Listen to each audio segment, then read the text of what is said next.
ومن سيئات أعمالنا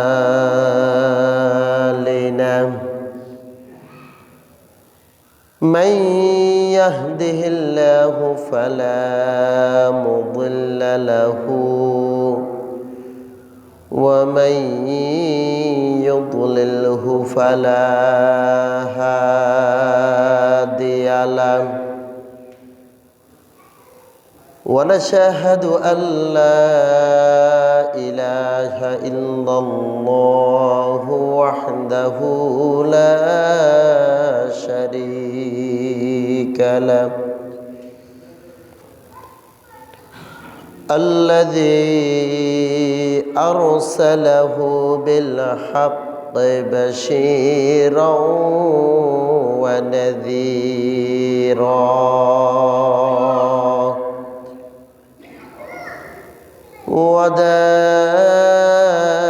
وداعيا إلى الله بإذنه سراجا وقمرا منيرا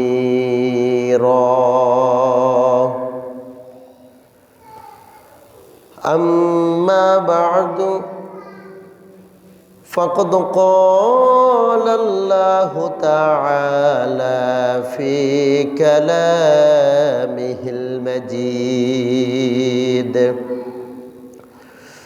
والفرقانه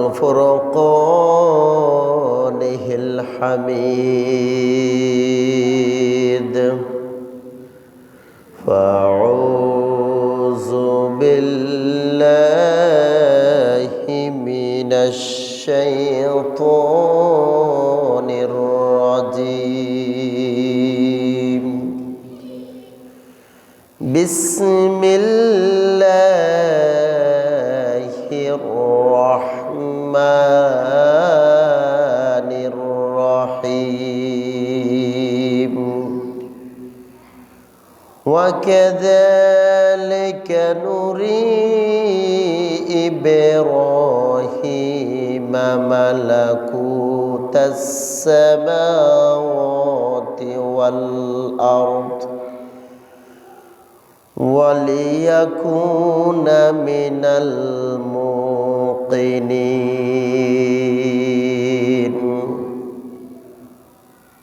وقال الله تعالى عز وجل لنريك من آياتنا الكبرى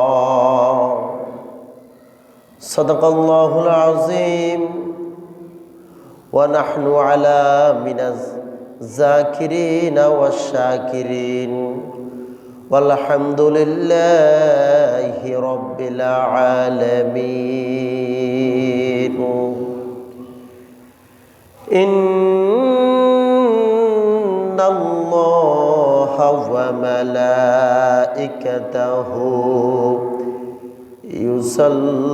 يصلون على النبي يا أيها الذين آمنوا صلوا عليه وسلموا تسليما اللهم صل على سيدنا مولانا محمد وعلى آل سيدنا مولانا বারে বারে কররে মন এই তো তোমার বাড়ি নয় বারে বারে কররে মন এই তো তোমার বাড়ি নয় কবর হবে আসলে বাড়ি মাটি হবে বিছানা। আল্লাহুম্মা সাল্লি আলা সাইয়্যিদিনা মাওলানা মুহাম্মাদ ওয়া আলা আলি সাইয়্যিদিনা মাওলানা। বালাগাল উলা বিকামালিহি কাশাফাদ দুজা বিজামালিহি হাসনাত জামিউ খিসালিহি সাল্লু হুয়াল হাবিব বুল্লাযী তুরজা শাফাআতুহু লিকুল্লি হাওলিন মিনাল আহওয়ালিল মুকতাহিমি। বালাগাল উলা বিকামালিহি কাশাফাদ দুজা বিজামালিহি হাসনাত জামিউ খিসালিহি সাল্লু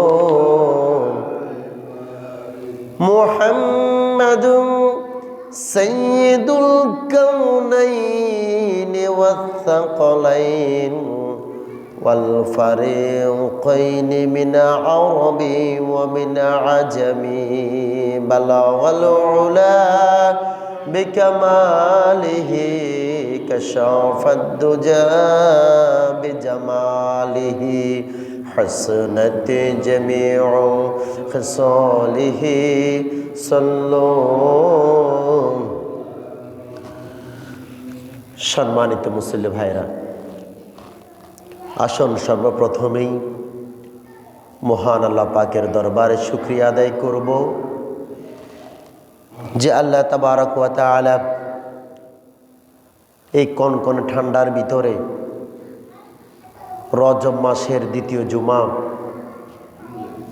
দুনিয়ার সবচাইতে উত্তম স্থান, দুনিয়ার সকল কাজকর্মকে, ব্যস্ততা থেকে, অসুস্থতা থেকে, অলসতা থেকে যে আল্লাহ পাক রাব্বুল আলামিন আমাদেরকে তার ঘরে আসার বসার সুযোগ করে দিয়েছেন, শক্তি দিয়েছেন, তৌফিক দিয়েছেন। এই জন্য আমরা আল্লাহ পাকের দরবারে শুকরিয়া আদায় করে একবার বলি আলহামদুলিল্লাহ। মহান আল্লাহ পাকের প্রিয় হাবিব হুজুরপুর নূর সাল্লাল্লাহু আলাইহি সাল্লামের উপরে, যিনি কুল কায়নাতের অধিপতি, যাকে আল্লাহ আসমান এবং জমিনের উপরে সবচেয়ে বেশি সম্মানিত করেছেন এবং আমাদের জন্য রহমত হিসেবে প্রেরণ করেছেন, আসুন ওই নবীর তাজিমে সম্মানে আমরা একবার বলি সাল্লাল্লাহু আলাইহি ওয়াসাল্লাম।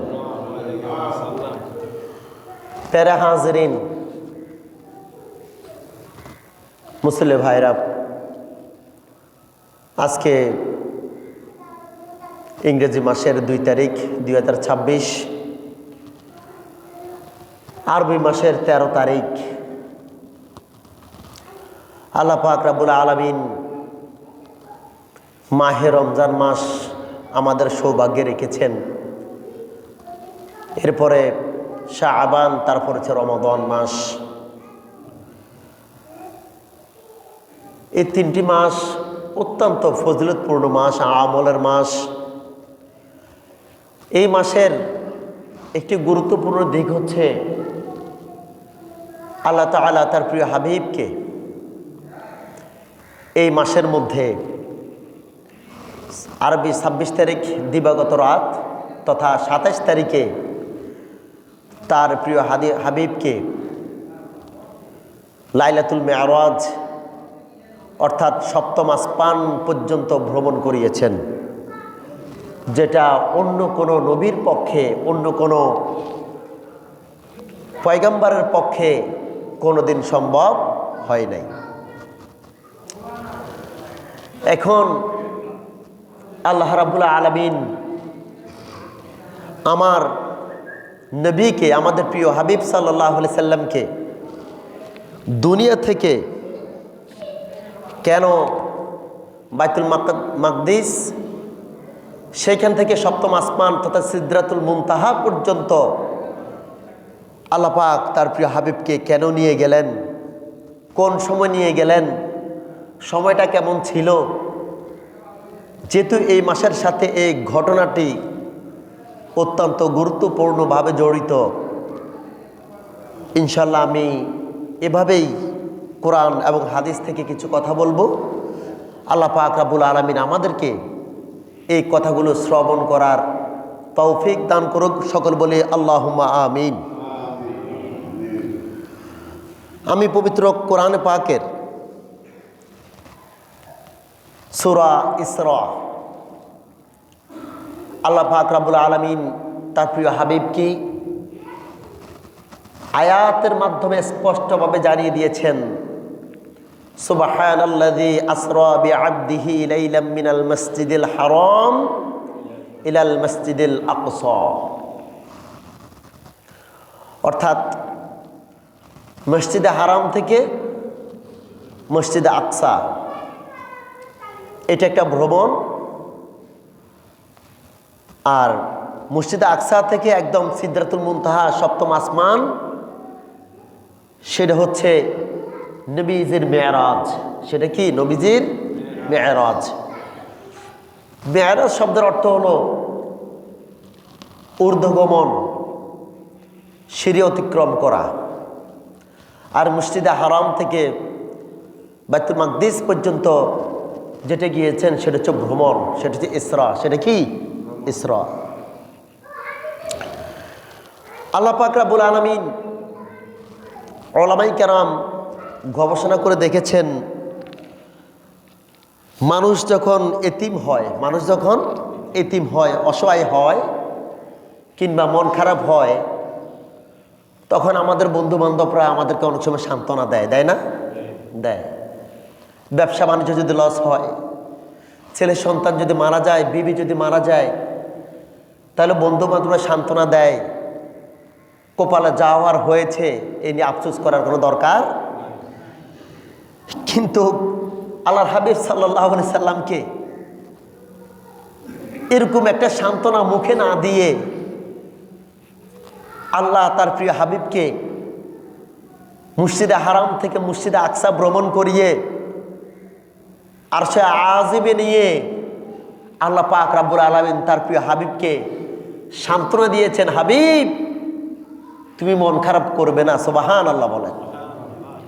তো আল্লাহর হাবিব সাল্লাল্লাহু আলাইহি সাল্লাম কখন, কি জন্যে, কেন মন খারাপ করেছেন? আল্লাহর হাবিব সাল্লাল্লাহু আলাইহি সাল্লাম তার প্রথম স্ত্রী মা খাদিজা রাদিয়াল্লাহু তাআলা আনহা যখন ইন্তেকাল করলেন, নবীকে ছেড়ে চলে গেলেন, আল্লাহর সান্নিধ্যে যখন মা খাদিজা চলে গেলেন, আল্লাহর হাবিব সাল্লাল্লাহু আলাইহি সাল্লাম তার মনকে, তার হৃদয়কে বুঝ দিতে পারছেন না, কিছুতেই বুঝতে অসম্ভব হচ্ছে না। যাকে জীবনের প্রথম স্ত্রী হিসেবে গ্রহণ করেছেন, ইসলামের খেদমতে যার অক্লান্ত পরিশ্রম, যার আত্মত্যাগ, যার শ্রম ত্যাগ তিক্ষা, এরকম বিবি, এরকম স্ত্রী আল্লাহর নবী প্রথম যাকে গ্রহণ করেছেন, তাকে আল্লাহ পাক রব্বুল আলামিন নিয়ে গেলেন। ইন্তেকালের পরে যখন আল্লাহ নবীর মন খারাপ হয়ে গেল, মানসিকভাবে উনি বিপর্যয় অনুভব করছেন, কষ্ট অনুভব করছেন, ক্লান্তি অনুভব করছেন, ঠিক ওই সময় আল্লাহ পাক রব্বুল আলামিন ঘোষণা দিলেন, হাবিব তুমি আর দুনিয়াতে থাকার দরকার নাই, তুমি একটা কাজ করো, তুমি মসজিদে হারাম থেকে মসজিদে আকসা আসো, আর আকসা থেকে তুমি সপ্তম আসমান ভেদ করে আরশে আজিম তুমি আসো, আমার সাথে সাক্ষাৎ করো, তোমার মন ইনশাল্লাহ ভালো হয়ে যাবে। সুবহানাল্লাহ। এই জন্য আল্লাহর হাবিব সাল্লাল্লাহু আলাইহি সাল্লামকে আল্লাহ পাক রব্বুল আলামিন সপ্তম আসমান ভ্রমণ করিয়ে আবার দুনিয়ার জমিনে পাঠিয়েছেন এবং নবীজির মনকে, খারাপ মনকে একটু হালকা করেছেন। তাহলে আমরা বুঝতে পেরেছি যে আল্লাহ নবীর মন খারাপ হওয়ার কারণে, রাসূলুল্লাহ সাল্লাল্লাহু আলাইহি ওয়াসাল্লামের বিবি ইন্তেকাল করার কারণে আল্লাহ তাআলা তাকে একটু মনকে হালকা করার জন্য আল্লাহ পাক রব্বুল আলামিন এই আরবি মাসের ২৭ তারিখে তথা ২৬ তারিখ দিবাগত রাতে আল্লাহ পাক রব্বুল আলামিন তার প্রিয় হাবিবকে তার সাথে মুখামুখি বসিয়েছেন আরশে আজিমে। কেন? মা খাদিজাতুল কুবরা রাদিয়াল্লাহু তাআলা আনহা ইন্তেকাল করার কারণে। এখন কথা হলো, এই ঘটনা শুধু আমাদের নবীর সাথে হয় নাই, বড়জোর এর আগে যে সমস্ত নবী আলাইহিস সালামগণ এসেছেন তাদের সাথেও আল্লাহ পাক রব্বুল আলামিন এই ধরনের ব্যবহার করেছেন, তাদেরকে সান্ত্বনা দিয়েছেন। যেমন হযরত ইব্রাহিম আলাইহিস সালাম, আল্লাহ পাক রব্বুল আলামিন ইব্রাহিম আলাইহিস সালাম সবচাইতে বেশি পরীক্ষা দিয়েছেন, কঠিন থেকে কঠিন পরীক্ষা দিয়েছেন তার উম্মতের মধ্যে। আগুনে নিক্ষেপ, নানা প্রকার শাস্তি, নানা প্রকার বকাঝকা, অন্যায় অপরাধ ইব্রাহিম সাল্লাল্লাহু আলাইহি সাল্লামের উপর অনেক জোর জুলুম হয়েছে। আল্লাহ পাক রব্বুল আলামিন এই সমস্ত ঘটনাগুলিকে নবীদেরকে সান্ত্বনা দেওয়ার জন্য এবং নূহ আলাইহিস সালাম, হযরত মূসা আলাইহিস সালাম, হযরত ঈসা আলাইহিস সালাম, হযরত ইব্রাহিম আলাইহিস সালাম, আল্লাহ পাক রব্বুল আলামিন অসংখ্য নবীকে এইভাবে সান্ত্বনা দিয়েছেন কোনো না কোনো মাধ্যমে। এর মধ্যে আমাদের নবীকে আল্লাহ পাক রব্বুল আলামিন সশরীরে সে মেরাজে নিয়ে গিয়েছেন এবং নবীজির ভারী মনকে হালকা করেছেন। আল্লাহ পাক রব্বুল আলামিন এই কোরআনের মধ্যে নবীদের ব্যাপারে আয়াত নাজিল করেছেন, লিনুরিয়াহু মিন আয়াতিনা। আল্লাহ পাক রব্বুল আলামিন বলেছেন, হে আমার উম্মতের বান্দাদের মধ্যে যারা নবী, তোমাদের জন্য আমার কিছু নিদর্শন রয়েছে। কি রয়েছে? নিদর্শন আমি তোমাদেরকে দেখাবো। লিনুরিয়াহু, আমি তোমাদেরকে দেখাবো মিন আয়াতিনা, কিছু কিছু নিদর্শন, কিছু কিছু নিদর্শন। যেমন আল্লাহর হাবিবকে আল্লাহ তাআলা দেখিয়েছেন। এখন এই প্রথম আসমান থেকে, বাইতুল মাকদাস থেকে, মসজিদে আকসা থেকে সপ্তম আসমানের মধ্যে এক একটা আসমানে এক একজন নবীর কাজ, এক একটা আসমানে এক একটা জাহান্নামের এক একটা প্রতিচ্ছবি আল্লাহ তুলে ধরেছেন। সুদ যারা খাচ্ছে তাদের শাস্তি কি হচ্ছে, নামাজ যারা ছেড়ে দিচ্ছে তাদের শাস্তি কি হচ্ছে, যারা জান্নাতের যারা ভালো আছে তারা কেন ভালো হয়েছে, আল্লাহ পাক রব্বুল আলামিন প্রত্যেকটা আসমানে তার প্রিয় হাবিবকে একটা একটা করে এই নিদর্শনগুলো দেখিয়েছেন। সুবহানাল্লাহ বলেন। এই জন্য আল্লাহ তাআলা বলেছেন, আমি তোমাদেরকে আমার কিছু নিদর্শন দেখাবো। এই জন্য আল্লাহ পাক তার প্রিয় হাবিবকে দেখিয়েছেন। আল্লাহ পাক রব্বুল আলামিন জাতির পিতা ইব্রাহিম আলাইহিস সালাম, ইব্রাহিম আলাইহিস সালাম যখন উম্মতের অত্যাচার, জোর জুলুম যখন অনুভব করতে লাগলেন, হযরত ইব্রাহিম আলাইহিস সালামের জন্য আল্লাহ পাক আয়াত নাজিল করে দিলেন। আল্লাহ পাক ইব্রাহিমকে সান্ত্বনা দিলেন যেমন করে আমাদের নবীকে দিয়েছেন।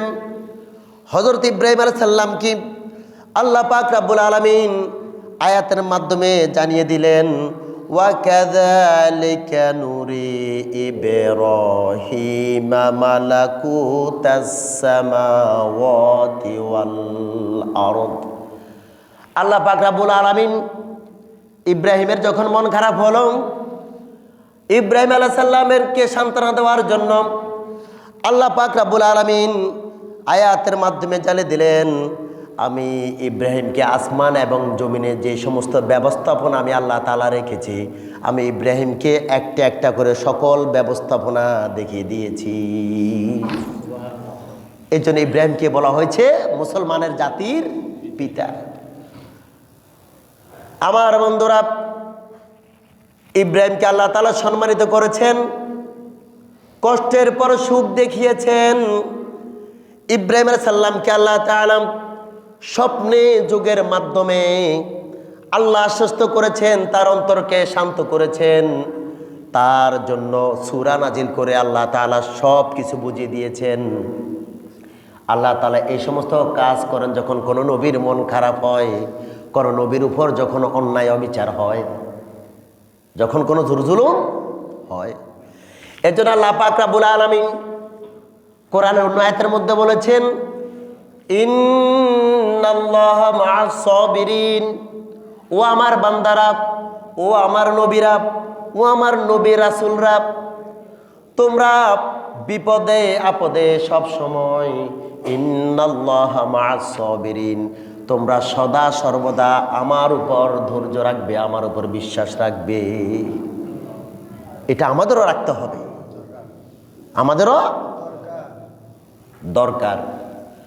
আল্লাহ পাক রব্বুল আলামিন এই ইব্রাহিম আলাইহিস সালামকে যখন জমিনের রাজ্য ব্যবস্থাপনা দেখিয়ে দিয়েছেন যাতে সে বিশ্ববাসীদের অন্তর্ভুক্ত হয়ে যায়, এখন আল্লাহ পাক রব্বুল আলামিন এই আয়াতের তাফসীরের মধ্যে আরো কিছু কথা আসছে। কথা হচ্ছে এমন, আমরা তো নবীকে দেখি নাই, আল্লাহকেও দেখি। এখন আমরা যখন কোনো হিন্দুকে বা কোনো খ্রিস্টানকে যখন কোরআনের দাওয়াত দিতে যাব, কোরআনের কথা বলতে যাব, আমাদের রবের কথা বলতে যাব, আমাদের দ্বীনের কথা যখন বলতে যাব, এখন কেউ যদি প্রশ্ন করে যে তুমি কি তোমার রবকে দেখেছো, আমি বলবো না, তাহলে বলার সাথে উত্তরটা একটু মানে আমাদের একটু আফসোসের ব্যাপার হয় না?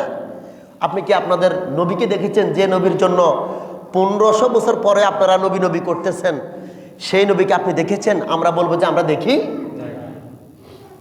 কিন্তু আমরা বিশ্বাস করি আলিমুল গায়বি ওয়াশ শাহাদাত, আল্লাহ পাক রব্বুল আলামিন। ঈমানের প্রথম শর্ত হচ্ছে অদৃশ্যকে বিশ্বাস করা।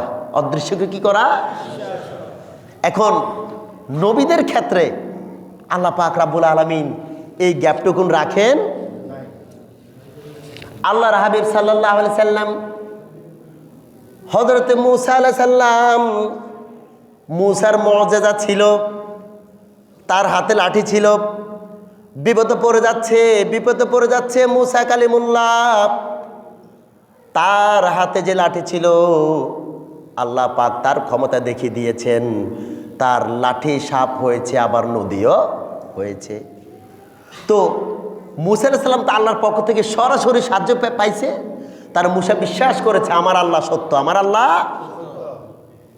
হযরত ইব্রাহিম আলাইহিস সালাম কে আল্লাহ আগুনে যখন নিক্ষেপ করা হলো, আল্লাহ তাআলা ইব্রাহিমকে আগুনের মধ্যে ফেলানোর পরে আল্লাহ তাআলা আগুনকে নিষেধ করেছেন ইব্রাহিমের একটা চুলের পশম যেন নষ্ট না হয়। সুবহানাল্লাহ।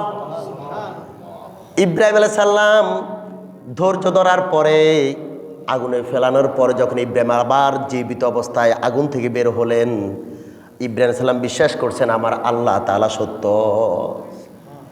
নূহ আলাইহিস সালাম যখন তার উপর জোর জুলুম করা শুরু করলো তার সম্প্রদায়ের মানুষ, আল্লাহ বললেন নূহ তুমি নৌকা বানাও, তোমাকে যারা বিশ্বাস করেছে, আমাকে যারা বিশ্বাস করেছে সকল মানুষকে নৌকার মধ্যে তুমি তোলো, এর বাইরে যতজন মানুষ আছে সবাইকে আমি ধ্বংস করে দিব। নূহ নৌকা বানালো, নৌকার মধ্যে উঠলো, মহাপ্লাবনের মাধ্যমে সবাইকে ধ্বংস করে দিল। আর নূহ আলাইহিস সালাম বুঝতে পারলেন আমার আল্লাহ সত্য। এভাবে একজন নবী নয়, সকল নবীকে আল্লাহ তাআলা তার নিদর্শন দেখিয়েছেন, তার কোরআনের আয়াতকে সত্য বাস্তবায়ন করেছেন। এভাবে আমাদের নবীকেও আল্লাহ তাআলা সরাসরি দেখার সুযোগ করে দিয়েছেন। তারা দুজন সরাসরি কথা বলেছেন, কেমন নিকটে গিয়েছেন। আপনি যদি দুটো কলমের যদি একদম পাশাপাশি যদি এই নিপটাকে ধরে রাখেন, হাদিসের মধ্যে এসেছে দুইটি কলমকে যখন আপনি পাশাপাশি ধরবেন, দুইটি কলমকে যখন আপনি মিলাবেন, ঠিক আল্লাহ এবং আল্লাহ রাসূল সরাসরি এভাবে সরাসরি বসে কথা বলেছেন। সুবহানাল্লাহ। মেরাজ থেকে আসার পরে এই কথা আমি একটুখানি বলেছিলাম, ইহুদি নাসারা খ্রিস্টানরা বলছে যে এটা তো হতে পারে না, মসজিদে হারাম থেকে মসজিদে আকসা, ওই যে ইসরায়েল যে মসজিদ আমাদের প্রথম কিবলা যেটা, ওখান থেকে 300 মাইলের উপরে, 300 মাইলের রাস্তা, আবার এখান থেকে সপ্তম আসমান ক্রস করে আল্লাহর সাথে দেখা করে কথা বলে পৃথিবীতে আবার আসা, এটা কোনো দুনিয়ার মানুষের পক্ষে সম্ভব না, এটা হতে পারে না। আল্লাহর হাবিব সাল্লাল্লাহু আলাইহি সাল্লাম তার প্রিয় হাবিবকে সান্ত্বনা দিলেন। মন খারাপ ছিল, নবীজির মন খারাপ ছিল, এই জন্য সান্ত্বনা দিলেন। আসার পরে আল্লাহ পাক রব্বুল আলামিন যখন ঘুরে আসলেন, কাফের মুশরিকরা প্রশ্ন করা শুরু করলো, তুমি যে ঘুরেছো বলতেছ, বিশ্বাস করব না আমরা, এক রাতে সেটা হতে পারে না। তুমি যদি প্রমাণ করতে পারো, তুমি ভ্রমণ করেছো, মসজিদে আকসা গিয়েছো, সপ্তম আসমান ঘুরে এসেছো, তাহলে আমাদেরকে প্রমাণ দিতে হবে। কি দিতে হবে? প্রমাণ দিতে হবে। আল্লাহ পাক রব্বুল আলামিন যখন এই প্রশ্ন করা শুরু করলো, মুশরিক কাফেররা নবী সাল্লাল্লাহু আলাইহি সাল্লামকে, আল্লাহ তাআলা তার কুদরতে আল্লাহর নবীর সমস্ত ভ্রমণকে নবীজির কাছে আয়নার মতো এক একটা করে তুলে ধরা শুরু করলেন। আল্লাহর হাবিবকে আয়নার মধ্যে দেখাচ্ছেন একটা একটা করে। আর কাফের মুশরিকরা যখন প্রশ্ন করে, নবীজি দেখে দেখে উত্তর দিয়ে ফেলতেন, সুবহানাল্লাহ। এখন যারা সচক্ষে যেটা দেখেছে, দুনিয়ার ভ্রমণ যেটা, মসজিদে হারাম থেকে মসজিদে আকসা পর্যন্ত, এই ভ্রমণ যারা দেখেছে, তারা নবীজির উপর সাথে সাথে কলমা পড়ে মুসলমান হয়ে গেছে, সুবহানাল্লাহ। এই জন্য আমাদেরকে যদি কেউ প্রশ্ন করে, আপনি কি আল্লাহকে দেখেছেন? না। নবীকে দেখেছেন? না। কিন্তু কোন নবীকে যদি প্রশ্ন করা হয়, আমি আমার আল্লাহর সেই পাওয়ার দেখেছি, আল্লাহর ক্ষমতা দেখেছি আমি। আর রসুলের বেলায় তো আল্লাহর হাবিব সাল্লাল্লাহু আলাইহি সাল্লাম স্বয়ং সরাসরি নবীর সাথে দিদার করেছেন। অনেকে এটা বলতে চায় না, আমরা ওদিকে যাব না। অনেকে এটাকে সশরীরে বলেন না, আমরা বলি। ওখান থেকে 5 ওয়াক্ত নামাজ, এই 5 ওয়াক্ত নামাজ আমাদের উপর ফরজ হয়েছে, আলহামদুলিল্লাহ বলেন। এই মেরাজের ঘটনা দুইজুম আমি সুন্দর করে একাধারে বলবো। আজকে আমার কথা হচ্ছে, ধৈর্যের পরে সুখ আসে। ধৈর্যের পরে কি আসে? সুখ আসে। সমস্ত নবীকে কষ্ট দিয়েছে তার উম্মতরা। একদিকে উম্মতরা কষ্ট দিয়েছে, আরেকদিকে আল্লাহ তাদেরকে সান্ত্বনা দিয়েছেন। যেমন করে আমাদের কিছু হারিয়ে গেলে, আমাদের কোনো ক্ষতি হলে, আমাদের বন্ধু বান্ধব, মা বাবা আমাদেরকে সান্ত্বনা দেন, কিন্তু নবীদের ক্ষেত্রে সান্ত্বনা দিয়েছেন কে? আল্লাহ। আল্লাহ পাক রব্বুল আলামিন সূরা আনামের 75 নম্বর আয়াতের মধ্যে বলেন, হযরত মূসা কালিমুল্লাহর জন্য আল্লাহ তাআলা আয়াত নাজিল করলেন, লিনুরিয়াকা মিন আয়াতিনাল কুবরা। আমি হে মূসা, আমি তোমাকে আমার বড় নিদর্শন দেখাবো। আমি তোমাকে আমার বড় নিদর্শন। কি নিদর্শন? মূসাকে যখন তার উপর অত্যাচার করা শুরু করলো, তার কিছু সম্প্রদায় আল্লাহ বলছেন, তোমরা সরে যাও, এলাকা ছাড়া হও। তখন যেতে যেতে সমুদ্রের মুখে যখন গেলেন, রাস্তা তো আর নাই, এখন সমুদ্রের মধ্যে তো আর ঝাঁপ দেওয়া সম্ভব নয়। তখন আল্লাহ তাআলা মূসাকে বললেন, তোমার হাতে যে লাঠি আছে, এই লাঠি দিয়া সেই সমুদ্রের মধ্যে একটা বাড়ি দাও, দেখবে তোমার জন্য অটোমেটিক্যালি রাস্তা হয়ে যাবে। সুবহানাল্লাহ। এই হচ্ছে রাস্তা হয়ে গেল। সেখানে ফেরাউন সেই সমুদ্রের মধ্যে আল্লাহ পাক তাকে একটু বিলীন করে দিলেন, তাকে হাবুডুবু দিয়ে পানিতে চুবাইয়া চুবাইয়া আল্লাহ ফেরাউনকে দুনিয়া থেকে বিদায় করালেন। বিনিময়ে আল্লাহ তাআলা এই আয়াতের উপর ব্যাখ্যা করে মূসা আলাইহিস সালামকে নদীর এই পার থেকে অন্য পারে পার করে দিলেন। সুবহানাল্লাহ। এই জন্য যেখানে বান্দার ক্ষমতা যেখানে শেষ হয়ে যায়, সেখানে শুরু হয় কার ক্ষমতা? যেখানে বান্দার সকল পরিশ্রম শেষ হয়ে যায়, সকল রাস্তা বন্ধ হয়ে যায়, সেখানে রাস্তা খুলে দেন কে? এই জন্য আমার বন্ধুরা, সব সময় আল্লাহর উপর ভরসা করতে হবে। বিপদে আপদে আল্লাহ তাআলার আশ্রয় গ্রহণ করতে হবে। আর আল্লাহ তাআলার কাছে 5 ওয়াক্ত নামাজের মধ্যে বলতে হবে, আল্লাহুম্মা ইহদিনাস সিরাতাল মুস্তাকিম। সূরা ফাতিহার অংশ। আল্লাহুম্মা ইহদিনাস সিরাতাল মুস্তাকিম। আল্লাহ, আপনি আমাদেরকে সরল সঠিক পথে পরিচালিত করুন। ইহদিনাস সিরাতাল মুস্তাকিম, কাদের পথ? সিরাতাল্লাযীনা আনআমতা আলাইহিম, ওই সমস্ত মানুষের পথ যেই পথে যারা চলে আপনার নিয়ামত প্রাপ্ত হয়েছেন। আছে না এখানে আমাদের মধ্যে অনেক মানুষ আছে যারা আল্লাহর খুব মহব্বতের মানুষ হয়েছে, অনেক আলেম ওলামা আছে যারা তাদের মহব্বতের মানুষ হয়েছে, অনেক নবীরা আছে যারা আল্লাহর প্রিয় নবী হয়েছে, অনেক বান্দারা আছে আল্লাহর ওলিরা আছে বিশেষ করে যারা আল্লাহর গোলামি করতে করতে করতে করতে আল্লাহর খুব কাছে চলে গেছে। এখানে এই আয়াতের ব্যাখ্যার মধ্যে আসছে সিরাতাল্লাযীনা আনআমতা আলাইহিম, যারা আপনার নিয়ামত প্রাপ্ত হয়েছে, যাদেরকে দুনিয়াতে আপনি আপনার নিয়ামত দান করেছেন।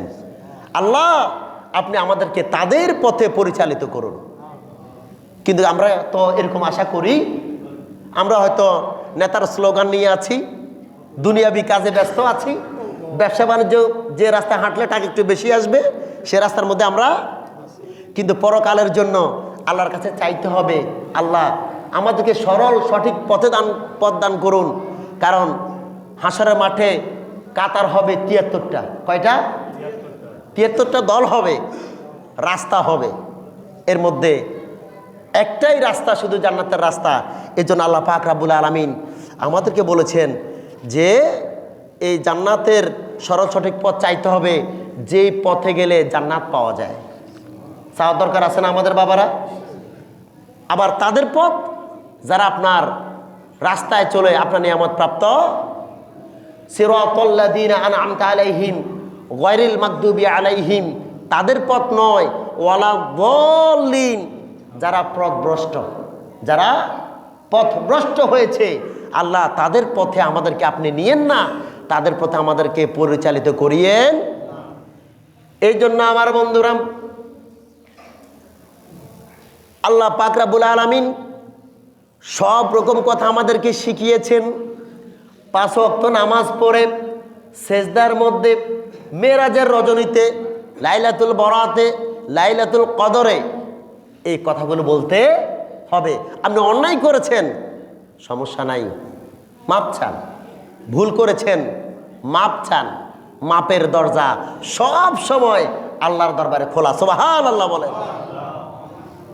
হাজরিন, তো আজকের এই আয়াতগুলো থেকে আমরা একটা জিনিস বুঝতে পারি, সেটা হচ্ছে আমাদেরকে সব সময় বিপদে আপদে ধৈর্য ধরতে হবে, আল্লাহর উপর ভরসা করতে হবে। যদি ভরসা করা যায় তাহলে আসান করবেন কে? রোগ মুক্তি করবেন কে? বিপদ থেকে বাঁচাবেন কে? অভাব দূর করবেন আল্লাহ। এই মেরাজ আল্লাহ পাক রব্বুল আলামিন নবীজির জীবনে 63 বছর জিন্দেগিতে যত ঘটনা ঘটেছে, উল্লেখযোগ্য একদম স্মৃতিবিজড়িত সবচাইতে সেরা হলো এই মেরাজের ঘটনা। এই মেরাজে আল্লাহর হাবিব সাল্লাল্লাহু আলাইহি সাল্লাম নামাজ পড়েছেন মসজিদে আকসায়, যেখানে মুসল্লিরা ছিল সমস্ত নবী, সুবহানাল্লাহ বলেন। আর ইমামও ছিলেন আমাদের নবী। আগামী জুমাতে ইনশাআল্লাহ মসজিদে হারাম থেকে একদম মসজিদে আকসা পর্যন্ত 2টা পাঠ। কয়টা পাঠ? 2টা পাঠ। একটা হচ্ছে মসজিদে হারাম থেকে মসজিদে আকসা পর্যন্ত কি কি ঘটনা ঘটেছে। আল্লাহর হাবিব সাল্লাল্লাহু আলাইহি সাল্লাম ঘোড়া নিয়ে গেলেন, ঘোড়া কথা রেখেছেন, যে বোরাকে করে আল্লাহ তাআলা তাকে সফর করিয়েছেন, সেটা কথায় বেঁধেছেন। সেই আংটা এখন পর্যন্ত, সেই ঘোড়া যেটার সাথে বেঁধেছেন সেটা এখন পর্যন্ত মসজিদে আকসার মধ্যে আছে, সুবহানাল্লাহ। মসজিদে আকসায় কি কি হয়েছে, কাদের সাথে বসেছেন, কি কথা বলেছেন, এখান থেকে এটা একটা পাঠ। আর আরেকটা পাঠ হবে নামাজ শেষ করে সবার সাথে কথাবার্তা বলে আল্লাহ পাক রব্বুল আলামিন তার প্রিয় হাবিবকে প্রথম আসমান থেকে একদম সিদরাতুল মুনতাহা আর সে আজিম পর্যন্ত কোন আসমানে কি কি দেখিয়েছেন, এই 2টা অংশে 2টা জুমাতে আমি এই কথাগুলো আপনাদেরকে শোনাবো। আপনারা যদি সাধ্য হয়, যদি সময় হয়, একটু আগে আসার চেষ্টা করবেন, 20-25-এর মধ্যে আসার চেষ্টা করবেন। যেহেতু দিন ছোট, চট্টগ্রামে রোদ, আমি অবাক, আমি জামা আনি নেই, চট্টগ্রামে রোদ 8টা বাজে রোদ উঠছে, কিন্তু আপনাদের মিরসরাই যখন পার হয়েছি লাগছে দেখে বৃষ্টি হচ্ছে। কথা বুঝছেন কি বলছি? তো যেহেতু এদিকে একটু অন্যরকম বা দিন ছোট, আপনারা একটু 10-20 মিনিট আগে আসবেন। দিন ছোট, আসলে আপনাদেরও দোষ নাই, ব্যস্ততা বোঝা যায় না, বা আসতেছি আসবো আর কি। কিন্তু এটা করে তো আল্লাহ নৈকট্য হাসিল করা যাবে। আল্লাহ নৈকট্য হাসিল করতে হলে আপনাকে প্রথম শিখতে হবে যে নিজের সময়কে, নিজের ইমানকে, নিজের ইবাদতকে গোছানো রাখতে হবে। কথা বুঝতে পেরেছেন? হাজিরেন আমার বাবারা, গত জুমার কালেকশন হয়েছে 1515 টাকা।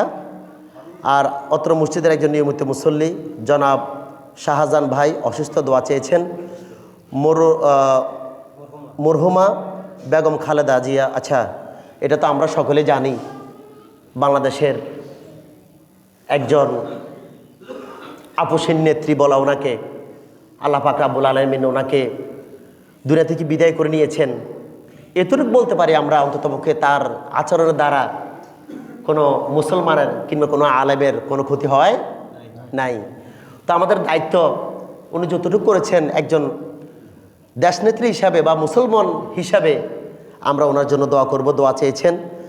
এই মসজিদের পবিত্র শবে মেরাজ রজনী উদযাপন করা হবে, এতে সবাইকে উপস্থিত থাকার জন্য অনুরোধ করা হলো। আপনারা অবশ্যই থাকবেন। মেরাজের এটা আমি বললাম রাসূলুল্লাহর লাইফে, জীবনে ঘটে যাওয়া সবচেয়ে সেরা ঘটনা হচ্ছে লাইলাতুল মেরাজ। এই নবীকে আল্লাহ তাআলা সান্ত্বনা দিয়েছেন। কি দিয়েছেন? এই মেরাজের মাধ্যমে নবীকে সান্ত্বনা দিয়েছেন। কি সান্ত্বনা?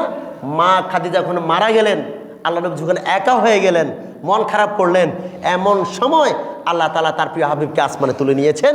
আসমানকে নিয়ে ঘোরাফেরা করাই, সফর করাই, আবার দুনিয়াতে প্রেরণ করেছেন। তো এটা আমাদের জানা দরকার মুসলমান হিসাবে। অন্ততপক্ষে এই ইসলামের যে উল্লেখযোগ্য যেই ঘটনাগুলি, যে দিনগুলি আমাদের জানা দরকার আছে না? তা আপনারা যদি মাঝে মধ্যে যদি নিজেকে যদি একটু কাজে না লাগান, তাহলে তো আমিও ব্যর্থ হব। এই মসজিদ দিয়ে কী হবে যদি এই মসজিদে মুসল্লি না হয়? এই মসজিদে কি হবে এই মসজিদে যদি সবাই যদি নামাজ না পড়ে? এই সমাজ যদি সুন্দর না হয়, তাহলে আপনাদের কমিটির লোকেরা, সভাপতি, সেক্রেটারি সাহেব, ওনারা তো আন্তরিক মানুষ, আপনাদেরকে বুঝান, বলেন, আপনাদের জন্য খেদমতে আছেন, আপনারা একটু আসার চেষ্টা করবেন। আগামী জুমায় আমি 2টা পার্ট অংশগ্রহণ করব। আমি আজকে কিসের আয়াত তেলাওয়াত করছি, যারা দেরিতে আসছেন তারা বুঝলেন না। কোন প্রসঙ্গে বুঝাতে চাইছি, সে যারা দেরিতে আসছেন তারা বুঝলেন না। এই জন্য অন্ততপক্ষে জুমার দিনটা একটু খেয়াল রাখবেন। আর 5 ওয়াক্ত নামাজ তো অবশ্যই পড়বেন। হাজিরিন, যারা সুন্নত পড়েন না, মেহেরবানি করে সুন্নত পড়ে নিন।